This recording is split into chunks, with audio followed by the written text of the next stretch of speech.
Guys, my name is Jennifer Mandes, and today I will be sharing my presentation with everybody on the topic of PM3s, or the short for project management maturity models. So we'll be going through a series of slides and videos that I will be sharing. And then I'll be asking some questions along the process. I'm hoping that while you guys are watching this at home, you're answering those questions to yourselves, and hopefully this could be as educative as possible for everybody. So let me go ahead and share my screen.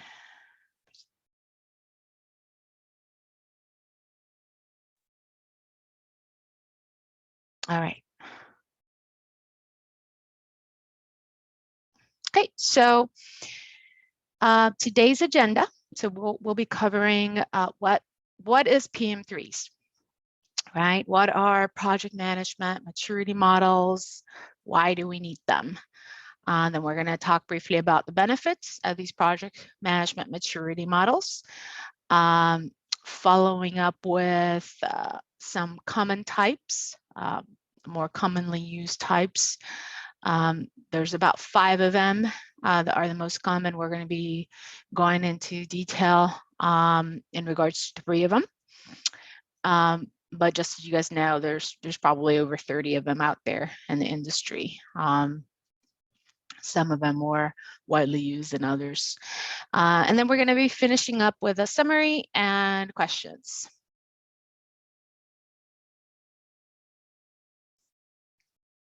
All right, so as you're watching the video at home, just ask yourselves, what comes to your mind when you think about project management maturity models? From what you've learned so far and what you've read before the class, think about it, because you're probably going to be able to answer that question just by understanding what PM3 stands for. So let's just say maybe you began working on a project with a new company. And so as you're working on this new project, it probably wouldn't take you long to notice some areas of this project management where maybe things were done very well, and then other areas where maybe you saw some room for improvement. You might even find something that you had assumed would be going on all the time that was just maybe being ignored. And without knowing, you're actually already doing a little bit of an informal project management maturity assessment.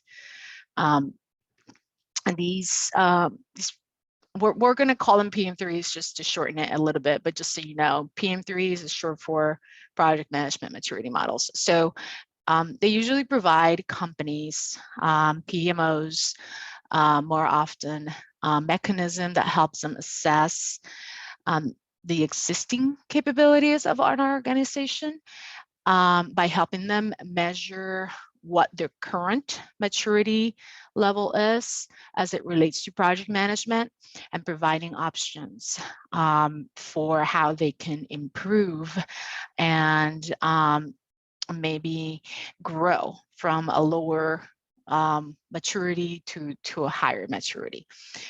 So these organizations, these PM3s allow the organizations to benchmark what the best practices are for these successful project managements.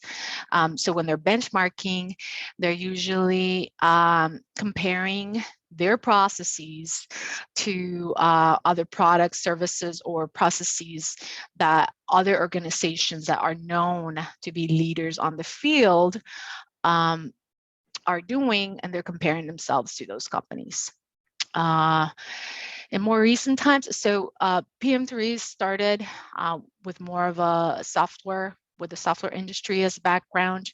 But recently that has changed as the need to maybe understand and measure variables within these PMOs has increased. So now there's more variables, there's more complex projects that need to be managed, consistent results need to be obtained, and you got targets that need to be delivered, and different varying budgets. So as the project management world evolves,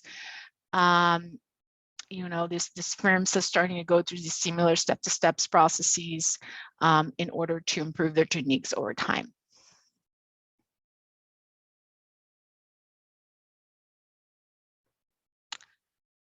So PM3s usually use a matrix that helps illustrate visually how the company's project management process is evolving. And so again, the goal is to, as the company expands and grows, right? They need to be able to have a project management style that is adjusting to this growing environment.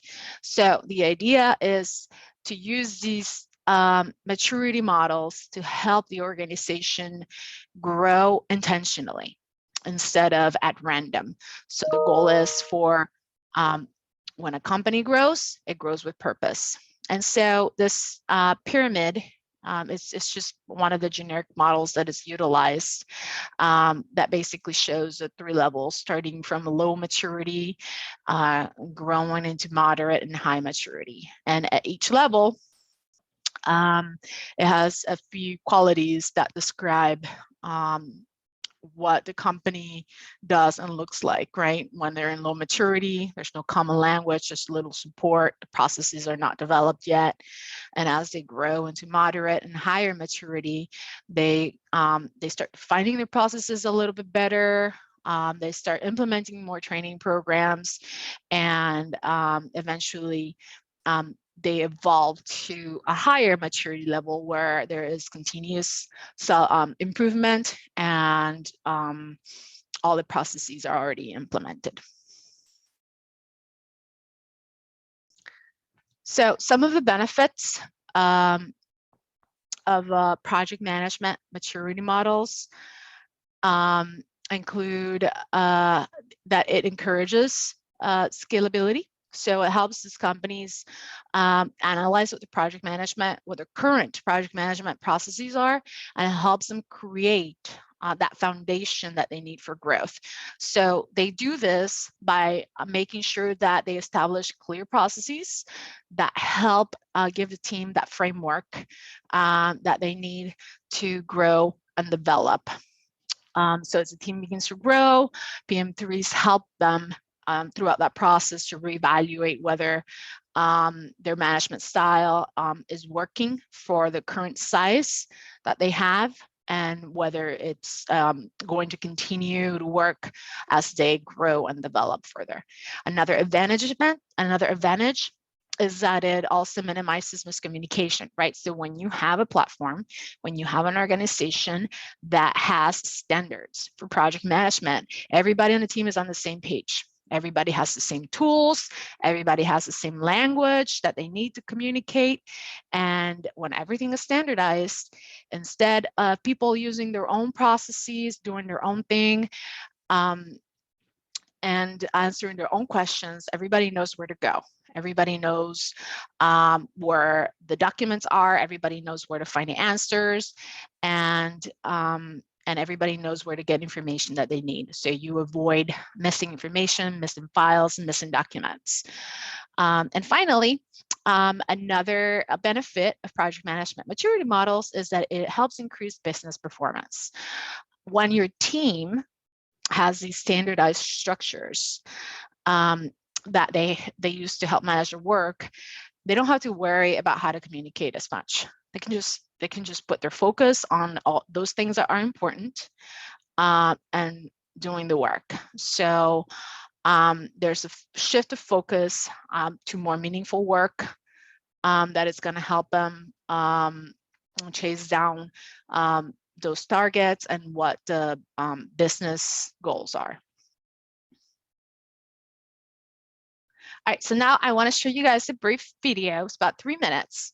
And then here, they're going to explain a little bit about project maturity models. They're going to go into a little bit more detail into some of the more popular models. And there's an exercise at the end of the video, but we're not going to do it yet. I want you guys to think about it, but we'll talk about it at the end of we'll talk about it more at the end of the presentation. So let me play this for you guys.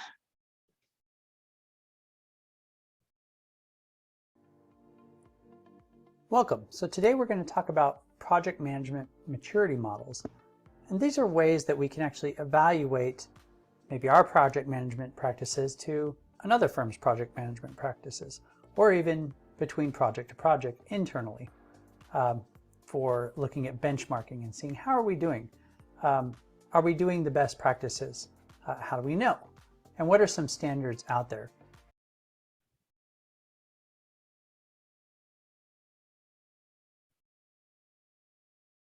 So we're going to talk briefly about 4 common models that are out there that are used by some industry standards so that we can compare how do we do our practices versus other practices.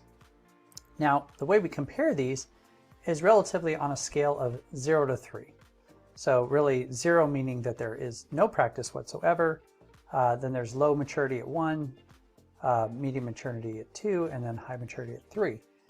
And there's several different categories we can rank on. So these are some categories that you could use.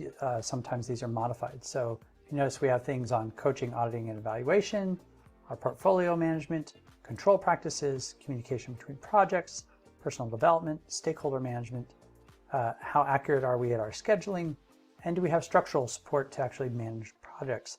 So this is more of an organizational piece. And this radar chart then is a great way to kind of show how well are we doing. So maybe in this case, our particular company on projects is doing about a 2 in control practices. However, we're doing really good with personal development, scoring a 3, and also scheduling accuracy. However, communicating between projects, we have relatively nothing, so we're scoring a 0. So that's something that we want to improve. Of course, if you look at this, the larger the area, the better you're doing. And it's hard to do all things perfectly. So there's always room for improvement, but this is a good way to kind of measure what your practices are. Again, the levels of 0 through 3 go from 0, meaning you're not doing really anything in that category. Low maturity, you kind of have an ad hoc process. No real common structure, little language or support. Moderate level means you do have some defined practices. You do have some training and organizational support. So a lot of medium-large companies oftentimes will fall somewhere in that range. And it really takes a concerted effort of the entire community to really get a high level of maturity. This is where the institution is always seeking continuous improvement on projects.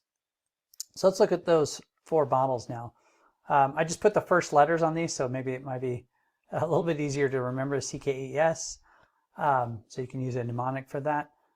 Different types of management maturity models. There's the Center for Business Practices, Harold Kurtzner's Project Management Maturity Model, ESI International Project Framework, and also SEI's Capability Maturity Model Integration. This comes out of Carnegie Mellon.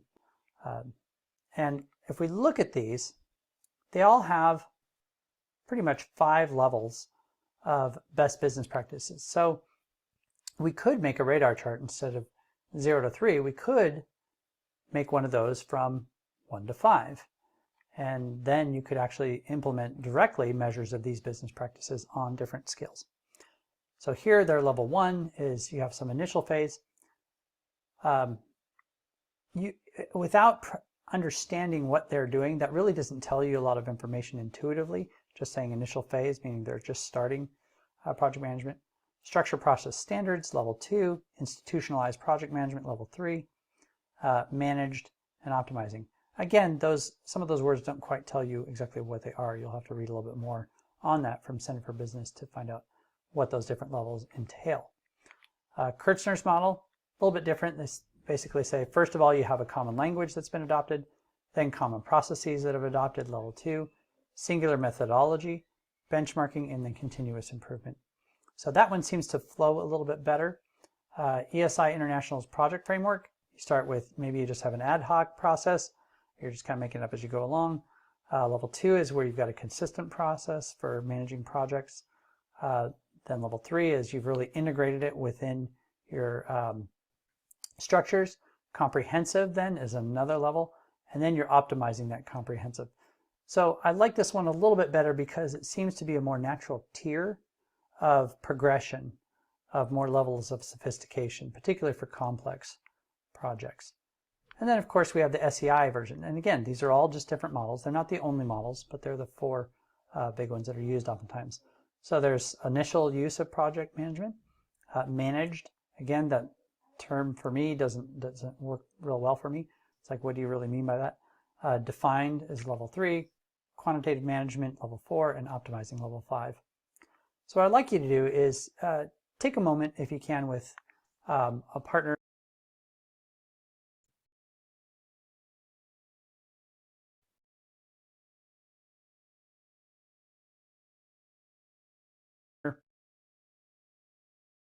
All right, so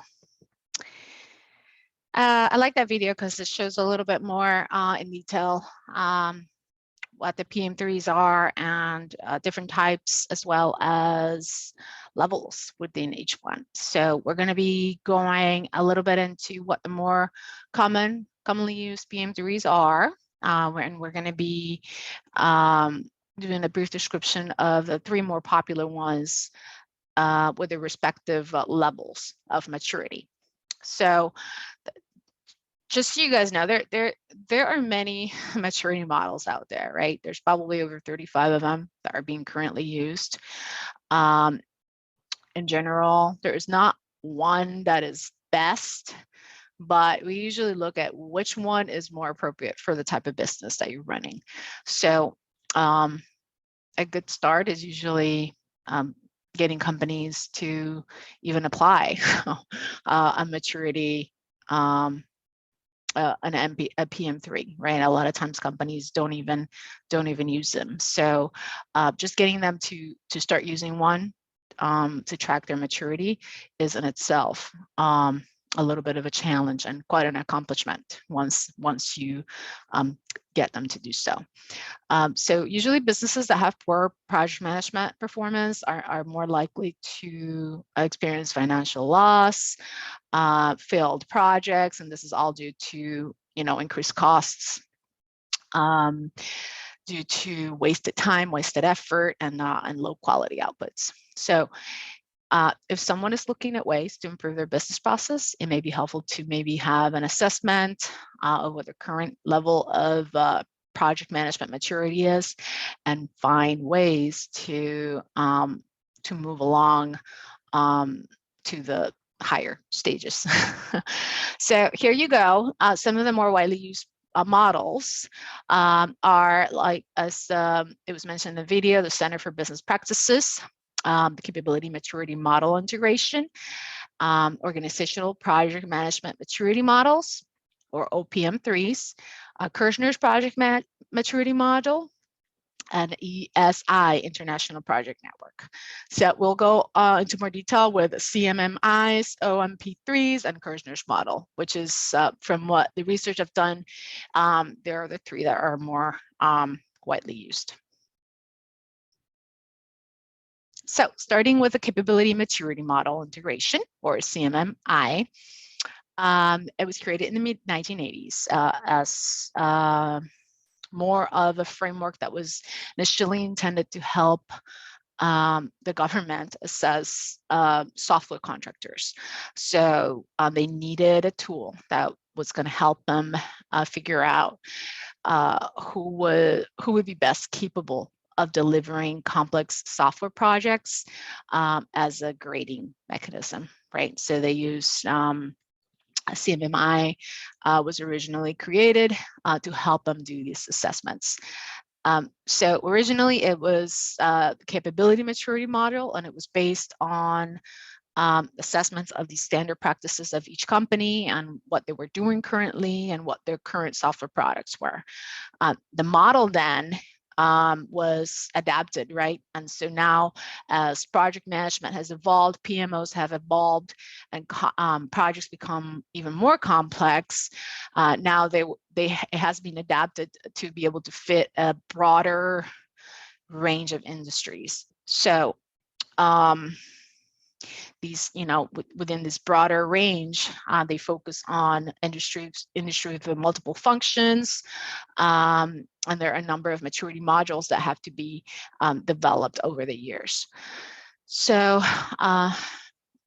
certain businesses that can use CMMI, usually they use these to tackle what their logistics issues are and where they have room for improving their performance.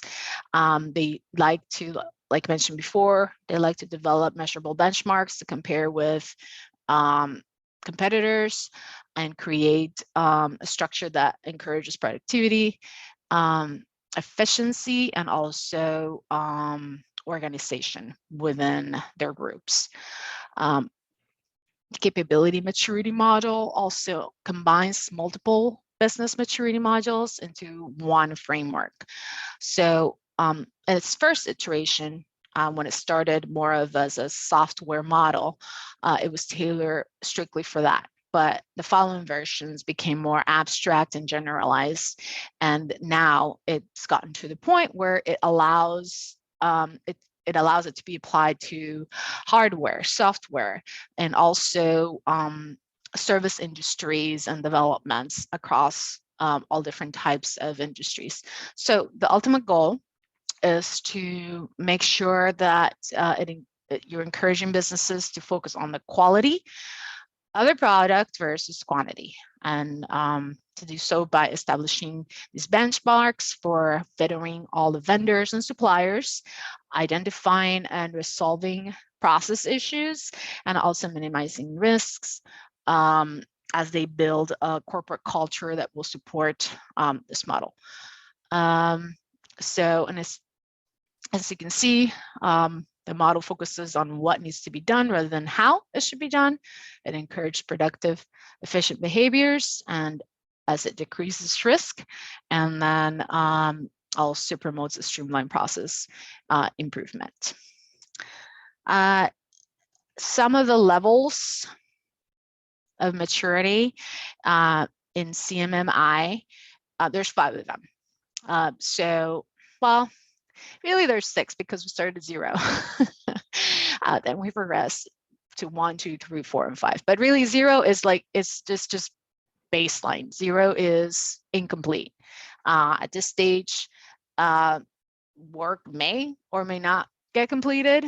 The company doesn't really have an established goals. No real processes have been developed.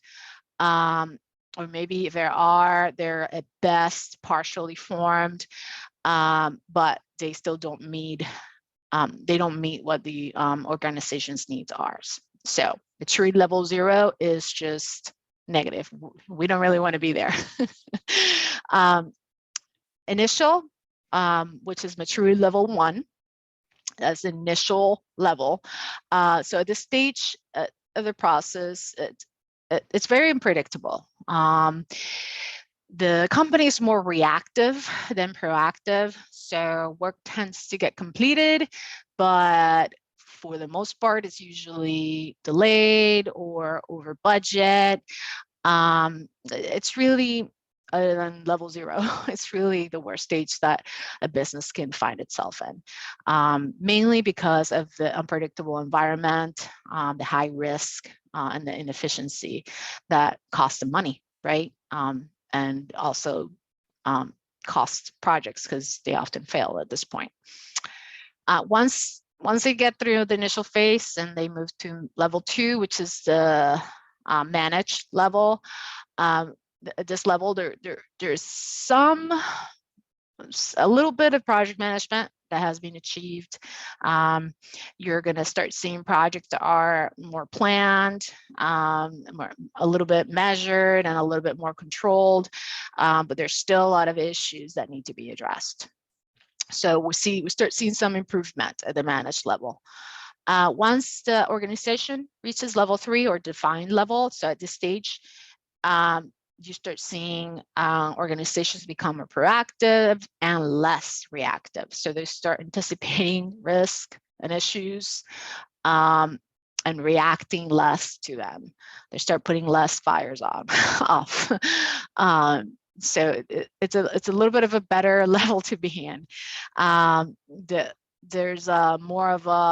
There's a set of organizational standards at this point. There's guidance that is provided across projects, programs, and portfolios. And at this point, also, businesses have knowledge of what their shortcomings are and how to address them. So they understand what needs to be done to fix their issues and what their goals for improvement should be. Level 4, or quantitatively managed, is an even more measured and controlled phase. This is a good phase to be in. There is actual quantitative data that is available that the organization can use to align their processes to their business goals, as well as the shareholder needs, and also predict and prepare rather than react to risks. So with more data, there's more data-driven insight and more insight into what the deficiencies and process changes need to be. Once they reach maturity level 5, this is optimizing. At this level, you got stable processes, stable and flexible processes. This is basically the final stage where the organization will be constantly improving and responding to changes and opportunities, and just reside in a stable environment that lets them and gives them room for innovation and a more predictable environment. So that's how it works. You move from level 0 to level 5, different within the same company or an organization, if it's large enough, you could probably see different parts of the company residing at different levels of maturity. So that's kind of interesting to observe. And I think I have an example for you guys at the end. So next is going to be a video that I want you guys to watch. After you watch this video, I want you to think about what maturity level you think this project is in. So just think it to yourselves, maybe, laugh a little bit. I thought it was pretty funny. So hopefully you guys can hear it.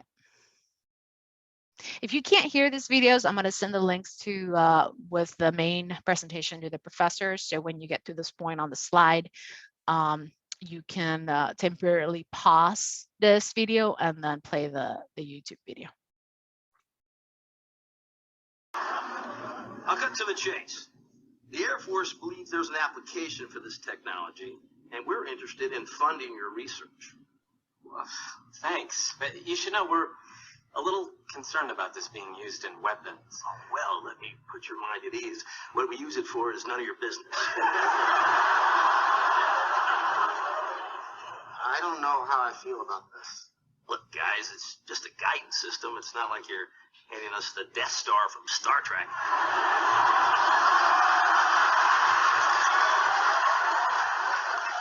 All you need to worry about is, right now it's this big, and you need it to be this big.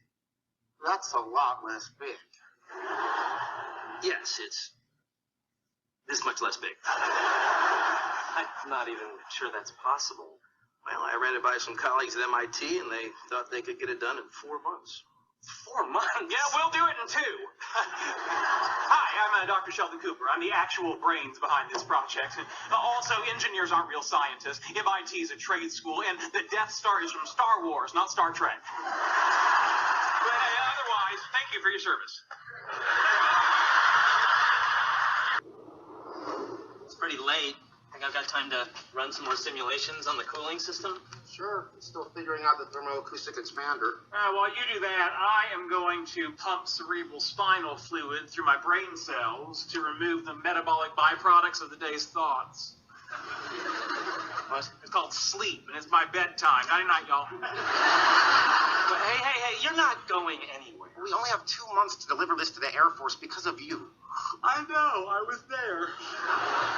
Well, wake up! We're gonna put in a lot of late nights. I don't really know how to say this. Well, you could try starting with Sir.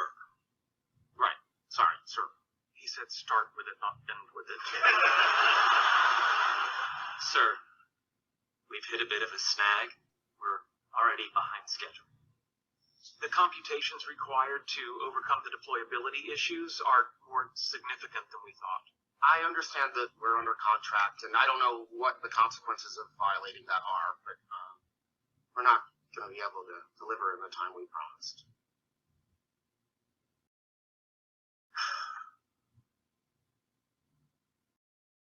How long do you need?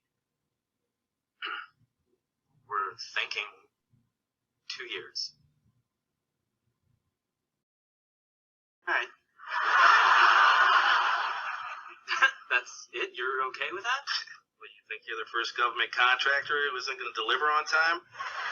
Still waiting for a big space laser rig in order to beat the commies.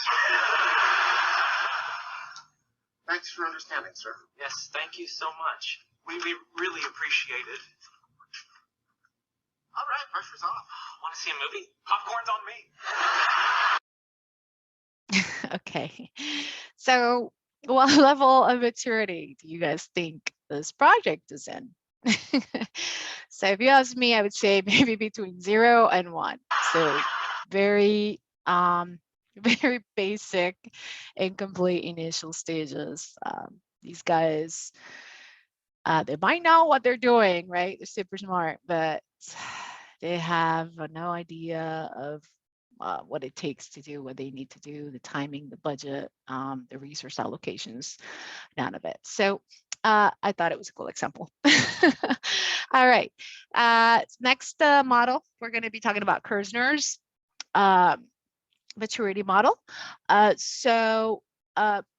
Kerzner's model, the aim is to develop organizational capabilities and a culture that will help incorporate the project management practices into the organizational processes and procedures. So it's basically a roadmap that helps enhance the company's competencies from a project management point of view.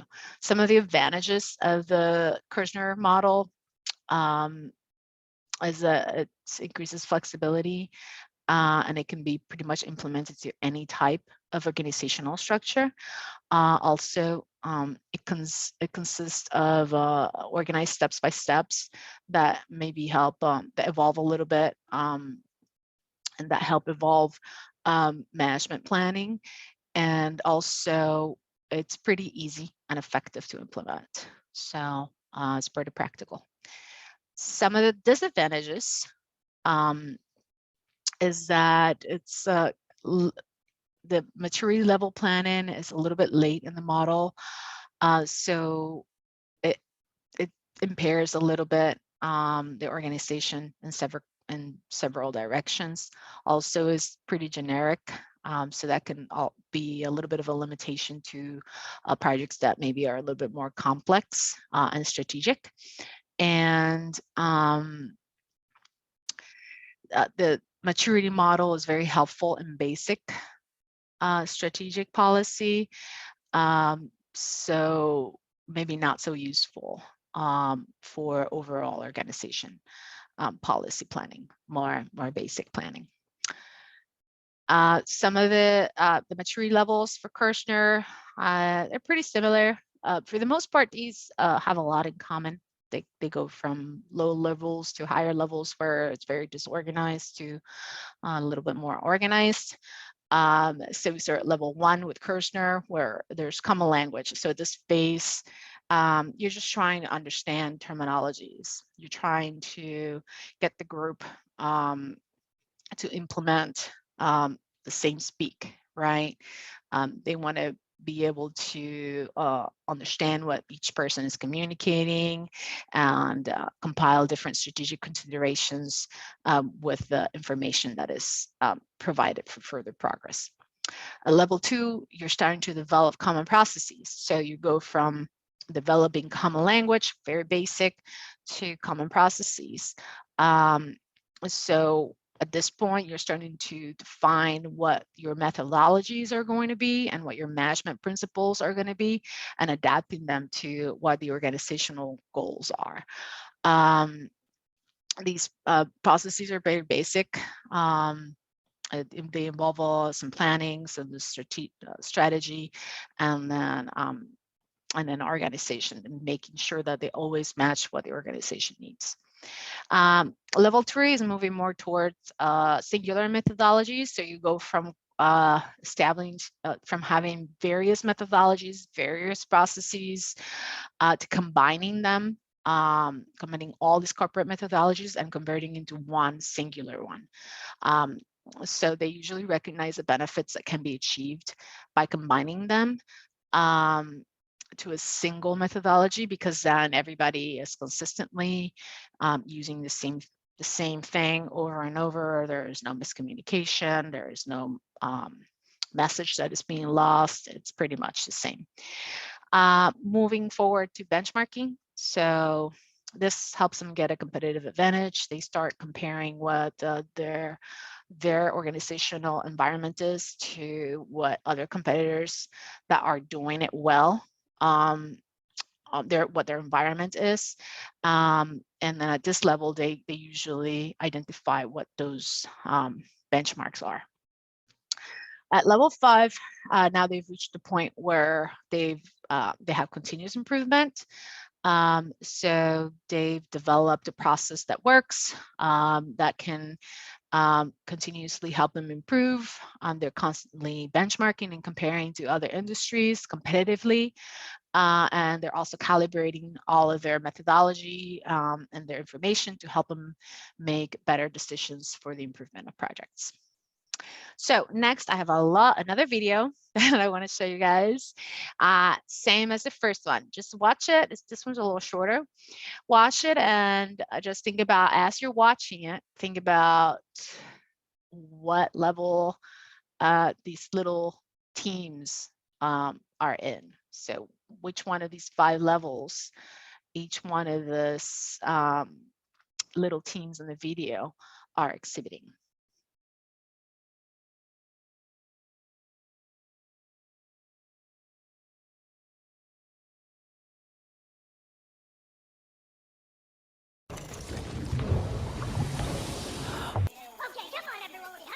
You know what's gotta be done. Move it, move it, move it. Hey, you there, pick up the pace. They're falling behind. Come on, let's go. Everyone, pull together. We've got the rescue on our hands. You there. Here we go.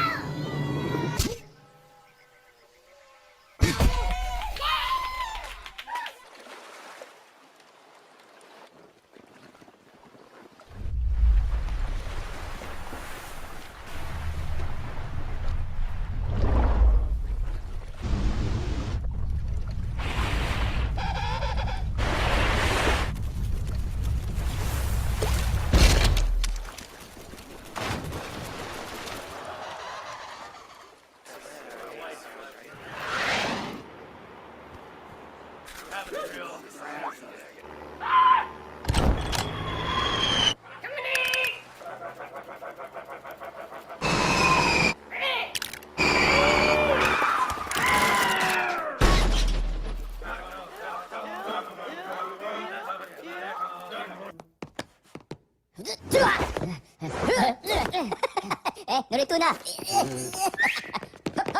Help! Wimpo!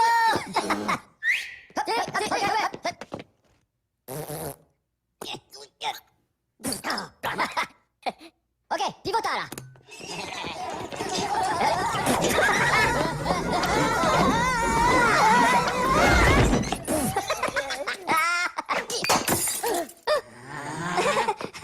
Pomelo?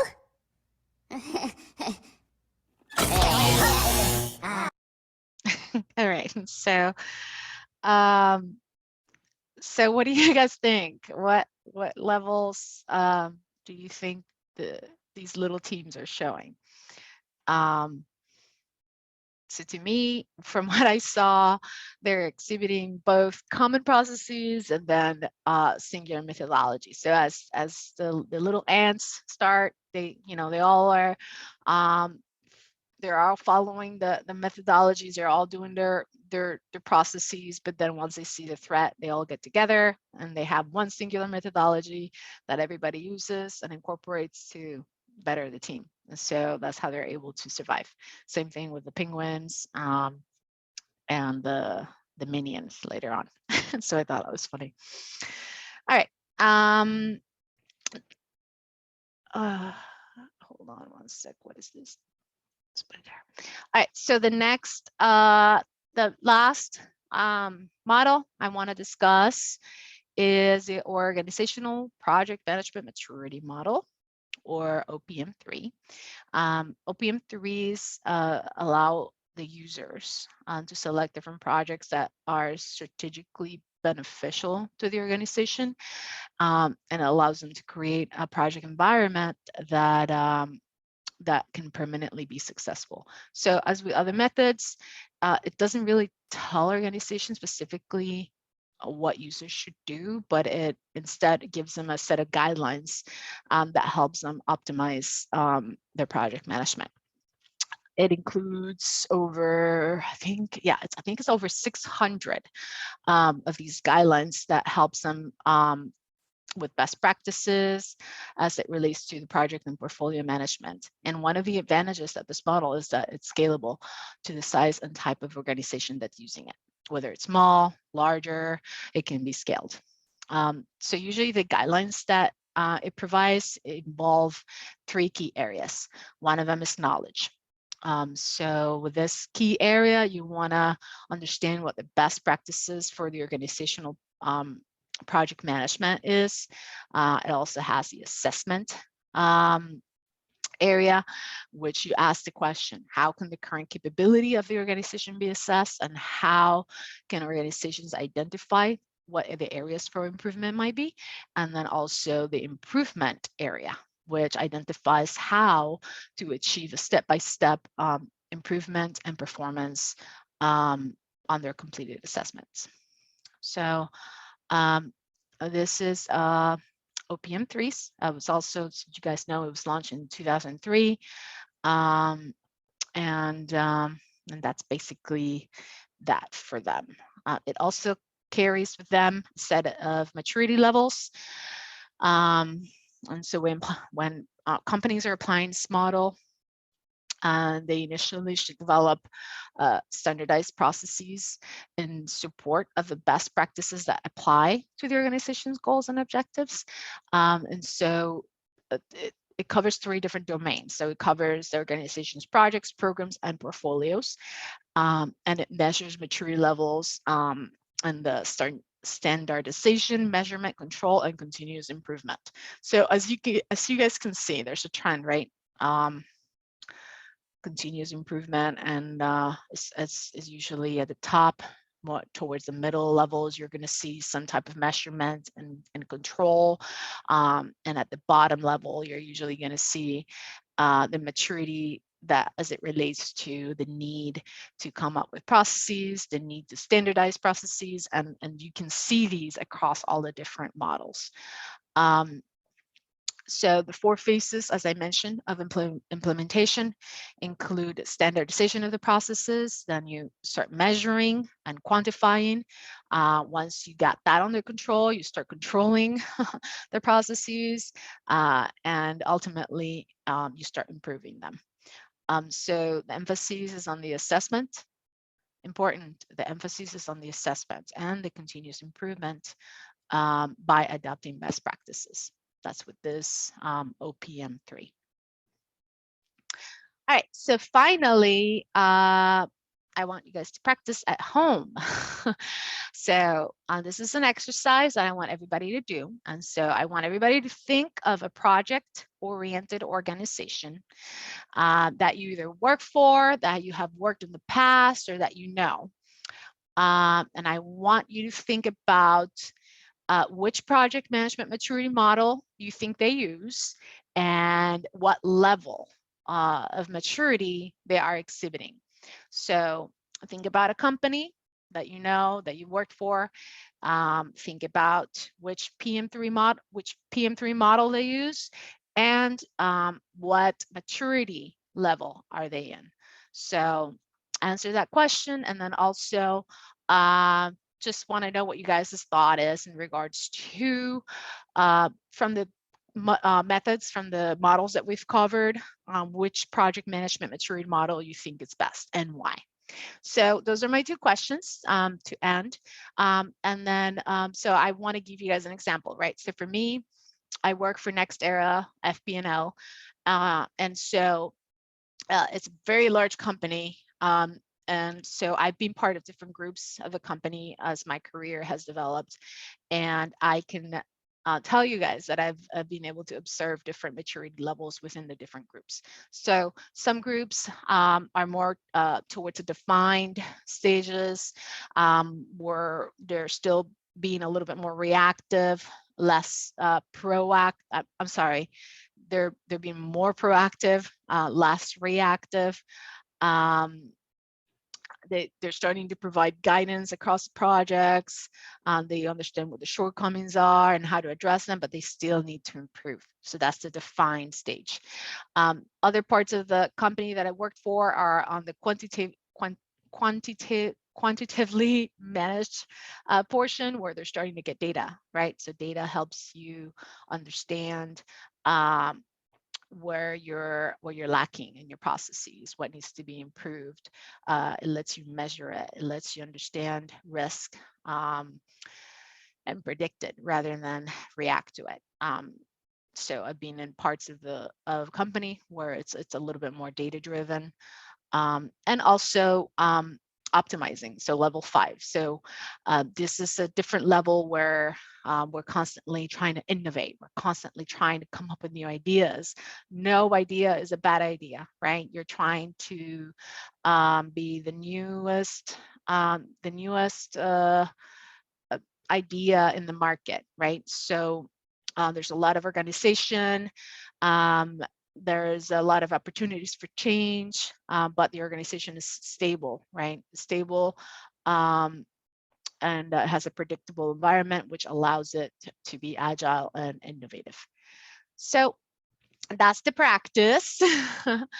And then just, it's a brief recap, right? It's these project management maturity models help us illustrate how the company's project management process is evolving over time. It helps us understand where they currently are, where they can be, how to get there. As the company changes, it expands. It's necessary that the project management style also expands with them in a way that makes sense, that is that it matches what the organizational goals are. And so the ultimate goal, right, is for the organization not to grow randomly, but to grow. And when it does grow, it grows with a vision and a purpose. So understanding these components of the project management maturity model can help us analyze where our organizations or future organizations currently stand, and how mature the processes are. So then you can use this knowledge to maybe even further develop and improve the project management processes. So this is all for me. I'm gonna leave it up to any questions, and I'll be sending the video shortly. Again, I'm gonna be listening to the videos I showed, and if I can't hear them, I will be sending the link to the YouTube videos along with the main presentation video to everybody. I hope this was helpful. I hope it was. You guys learned a lot, and again, let me know if you have any questions. Thank you, guys.